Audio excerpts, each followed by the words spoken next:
श्री कृष्ण गोविंद हरे मुरारे, हे नाथ नारायण वासुदेवा। नमस्कार दोस्तों, आप सभी का स्वागत है आपके चैनल डिवाइन भक्ति में। आज हम श्रीमद् भगवद गीता संपूर्ण अध्याय संकल्प के अंतर्गत गीता का अध्याय 4 पढ़ेंगे व सुनेंगे, जो इस प्रकार है। श्री भगवान बोले, मैंने सविनाशी योग को सूर्य से कहा था, सूर्य ने अपने पुत्र वैवस्वत मनु से कहा और मनु ने अपने पुत्र राजा इक्ष्वाकु से कहा। हे परंतप अर्जुन, इस प्रकार परंपरा से प्राप्त इस योग को राजर्षियों ने जाना, किंतु उसके बाद वह योग बहुत काल से इस पृथ्वी लोक में लुप्त प्राय हो गया। तो मेरा भक्त और प्रिय सखा है, इसलिए वही ये पुरातन योग आज मैंने तुझको कहा है, क्योंकि ये बड़ा ही उत्तम रहस्य है, अर्थात गुप्त रखने योग्य विषय है। अर्जुन बोले, आपका जन्म तो अर्वाचीन अभी हाल का ही है और सूर्य का जन्म बहुत पुराना है, अर्थात कल्प के आदि में हो चुका था। तब मैं इस बात को कैसे समझूं कि आप ही ने कल्प के आदि में सूर्य से ये योग कहा था। श्री भगवान बोले, हे परंतप अर्जुन, मेरे और तेरे बहुत से जन्म हो चुके हैं, उन सबको तू नहीं जानता, किंतु मैं जानता हूँ।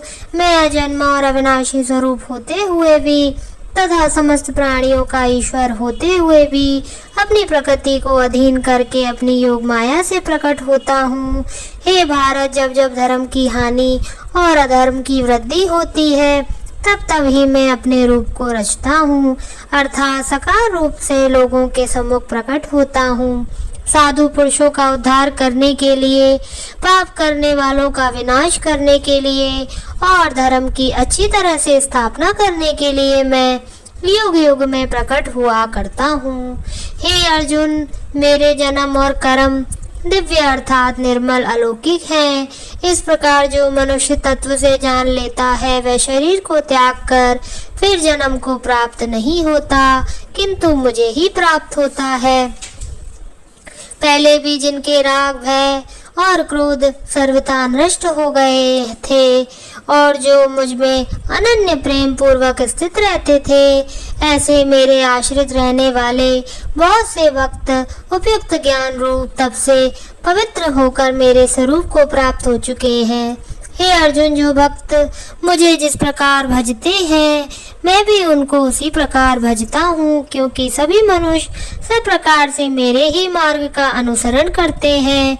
इस मनुष्य लोक में कर्मों के फल को चाहने वाले लोग देवताओं का पूजन किया करते हैं, क्योंकि उनको कर्मों से उत्पन्न होने वाली सिद्धि शीघ्र मिल जाती है। ब्राह्मण, क्षत्रिय, वैश्य और शूद्र, इन 4 वर्णों का समूह गुण और कर्मों के विभाग पूर्वक मेरे द्वारा रचा गया है।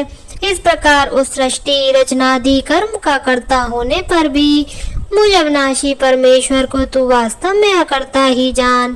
कर्मों के फल मेरी स्पृहा नहीं है, इसलिए मुझे कर्म लिप्त नहीं करते। इस प्रकार जो मुझे तत्व से जान लेता है, वह भी कर्मों से नहीं बनता। पूर्व काल में मुमुक्षुओं ने भी इस प्रकार जानकर ही कर्म किए हैं, इसलिए तू भी पूर्वजों द्वारा सदा से किए जाने वाले कर्मों को ही कर। कर्म क्या है और अकर्म क्या है, इस प्रकार का इसका निर्णय करने में बुद्धिमान पुरुष भी मोहित हो जाते हैं। इसलिए वह कर्म तत्व मैं तुझे भली भांति समझाकर कहूँगा, जिसे जानकर तू अशुभ से भी अर्थात कर्म बंधन से मुक्त हो जाएगा। कर्म का स्वरूप भी जानना चाहिए और अकर्म का भी स्वरूप जानना चाहिए तथा विकर्म का स्वरूप भी जानना चाहिए, क्योंकि कर्म की गति गहन है। जो मनुष्य कर्म में अकर्म देखता है और जो अकर्म में कर्म देखता है, वह मनुष्यों में बुद्धिमान है। वह योगी समस्त कर्मों को करने वाला है, जिसके संपूर्ण शास्त्र सम्मत कर्म बिना कामना और संकल्प के होते हैं तथा जिसके समस्त कर्म ज्ञान रूप अग्नि के द्वारा भस्म हो गए हैं। उस महापुरुष को ज्ञानी जन भी पंडित कहते हैं। जो पुरुष समस्त कर्मों में और उनके फल में आसक्ति की सर्वथा त्याग करके संसार के आश्रय से रहित हो गया है और परमात्मा में नित्य तृप्त है, वह कर्मों में भली भांति बरतता हुआ भी वास्तव में कुछ नहीं करता।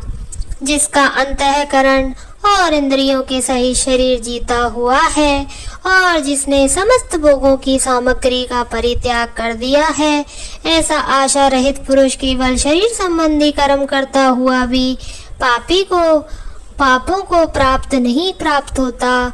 जो बिना इच्छा के अपने आप प्राप्त हुए पदार्थ में सदा संतुष्ट रहता है, जिसमें ईर्ष्या का सर्वथा अभाव हो गया है, जो हर्ष शोक आदि द्वंद्वों से सर्वथा अतीत हो गया है, ऐसा सिद्धि और असिद्धि में सम रहने वाला कर्म योगी कर्म करता हुआ भी उनसे नहीं बंधता। जिसकी आसक्ति सर्वथा नष्ट हो गई है, जो देहाभिमान और ममता से रहित हो गया है, जिसका चित्त निरंतर परमात्मा के ज्ञान में स्थित रहता है, ऐसा केवल यज्ञ संपादन के लिए कर्म करने वाले मनुष्य के संपूर्ण कर्म भली भांति विलीन हो जाते हैं।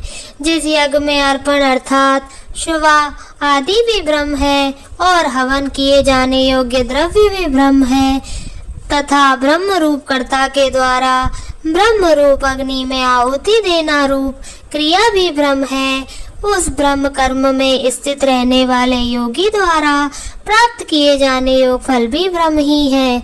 दूसरे योगी जन देवताओं के पूजन रूप यज्ञ का ही भली भांति अनुष्ठान किया करते हैं और अन्य योगी जन पर ब्रह्म परमात्मा रूप अग्नि में अवेद दर्शन रूप यज्ञ के द्वारा ही आत्म रूप यज्ञ का हवन किया करते हैं। अन्य योगी जन श्रोत्र आदि समस्त इंद्रियों को संयम रूप अग्नि में हवन किया करते हैं और दूसरे योगी लोग शब्द आदि समस्त विषयों को इंद्रिय रूप अग्नियों में हवन किया करते हैं। दूसरे योगी जन इंद्रियों की संपूर्ण क्रियाओं को और प्राणों की समस्त क्रियाओं को ज्ञान से प्रकाशित आत्म संयम योग रूप अग्नि में हवन किया करते हैं। कई पुरुष द्रव्य संबंधी यज्ञ करने वाले हैं, किंतु कितने ही तपस्या रूप यज्ञ करने वाले भी हैं तथा दूसरे कितने ही योग रूप यज्ञ करने वाले हैं। कितने ही अहिंसादि तीक्ष्ण व्रतों से युक्त यत्नशील पुरुष स्वाध्याय रूप ज्ञान यज्ञ करने वाले हैं। दूसरे कितने ही योगी जन अपान वायु में प्राण वायु को हवन करते हैं, वैसे ही अन्य योगी जन प्राण वायु में अपान वायु को हवन करते हैं तथा अन्य कितने ही नियमित आहार करने वाले प्राणायाम परायण पुरुष प्राण और अपान की गति को रोककर प्राणों को प्राणों में ही हवन किया करते हैं। ये सभी साधक यज्ञों द्वारा पापों का नाश कर देने वाले और यज्ञों को जानने वाले हैं। हे कुरुश्रेष्ठ अर्जुन, यज्ञ से बचे हुए अमृत का अनुभव करने वाले योगी जन सनातन पर ब्रह्म परमात्मा को प्राप्त होते हैं और यज्ञ न करने वाले पुरुष के लिए तो ये मनुष्य लोक भी सुखदायक नहीं है, फिर परलोक कैसे सुखदायक हो सकता है। इसी प्रकार और भी बहुत तरह के यज्ञ वेद की वर्णों में विस्तार कहे गए हैं, उन सबको तू मन इंद्रिय और शरीर की क्रिया द्वारा संपन्न होने वाले जान। इस प्रकार तत्व से जानकर उनके अनुष्ठान द्वारा तू कर्म बंधन से सर्वथा मुक्त हो जाएगा। हे परंतप अर्जुन, द्रव्य में यज्ञ की अपेक्षा ज्ञान यज्ञ अत्यंत श्रेष्ठ है तथा यावन मात्र संपूर्ण कर्म ज्ञान में समाप्त हो जाते हैं। उस ज्ञान को तू तत्वदर्शी ज्ञानियों के पास जाकर समझ। उनको भली भांति दंडवत प्रणाम करने से, उनकी सेवा करने से और कपट छोड़कर सरलता पूर्वक प्रश्न करने से वे परमात्मा तत्व को भली भांति जानने वाले ज्ञानी महात्मा तुझे उस तत्व ज्ञान का उपदेश करेंगे, जिसको जानकर फिर तू इस प्रकार मोह को नहीं प्राप्त होगा। तथा हे अर्जुन, जिस ज्ञान के द्वारा तू संपूर्ण भूतों को निःशेष भाव से पहले अपने में और पीछे मुझ सच्चिदानंद स्वरूप परमात्मा में देखेगा, यदि तू अन्य सब पापों से भी अधिक पाप करने वाला है तो भी तू ज्ञान रूप नौका द्वारा निसंदेह संपूर्ण पाप समुद्र से भली भांति तर जाएगा। क्योंकि हे अर्जुन, जैसे प्रज्वलित अग्नि ईंधनों को भस्म में कर देता है, वैसे ही ज्ञान रूप अग्नि संपूर्ण कर्मों को भस्म कर देता है। इस संसार में ज्ञान के समान पवित्र करने वाला निसंदेह कुछ भी नहीं है। उस ज्ञान को कितने ही काल से कर्म योग के द्वारा शुद्धांतःकरण हुआ मनुष्य अपने आप ही आत्मा में पा लेता है। जितेंद्रिय साधन परायण और श्रद्धावान मनुष्य ज्ञान को प्राप्त होता है तथा ज्ञान को प्राप्त होकर वह बिना विलंब के तत्काल ही भगवत प्राप्ति परम शांति को प्राप्त होता है। विवेकहीन और श्रद्धा रहित संशय युक्त मनुष्य परमार्थ से अवश्य भ्रष्ट हो जाता है। ऐसे संशय युक्त मनुष्य के लिए ना ये लोक है, ना परलोक और ना सुख ही है। हे धनंजय, जिसने कर्म योग की विधि से समस्त कर्मों का परमात्मा में अर्पण कर दिया है और जिसने विवेक द्वारा समस्त संशयों का नाश कर दिया है, ऐसे वश में किए हुए अंतःकरण वाले पुरुष को कर्म नहीं बांधते। इसलिए हे भरतवंशी अर्जुन, तू हृदय में स्थित इस अज्ञान जनित अपने संशय का विवेक ज्ञान रूप तलवार द्वारा छेदन करके समस्त रूप कर्म योग में स्थित हो जा और युद्ध के लिए खड़ा हो जा।